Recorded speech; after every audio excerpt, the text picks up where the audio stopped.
आप खाली एक उंगली मारो, खाली ऐसे उंगली, खाली कैसे उंगली, हाथ नहीं मारो। जितना जोर से बजाएंगे उतना हाँ, बढ़िया। आपके बाजुओं में ताकत होनी चाहिए।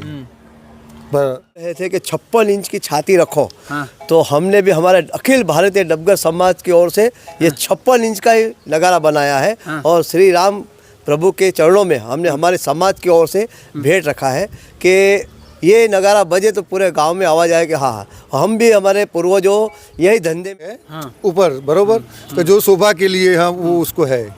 अच्छा, अगर अमाउंट में जोड़ा जाए तो कितना रुपया लगा होगा लगभग? 10 पेटी तो पक्का पक्का 10 पेटी मतलब बजाएंगे, बाजुओं में ताकत होगा, उतना आवाज फेंकेगा ये, जितना ताकत आप लगा लीजिए, जितना लगाइए, जितना ताकत। हाँ। और दूसरा नंबर में इसकी एक दूसरी खासियत है कि ये जो बना है 3 महीने में 25 लोग ने, कारीगर ने बनाया है, तो उसको इस तरह से बनाया है कि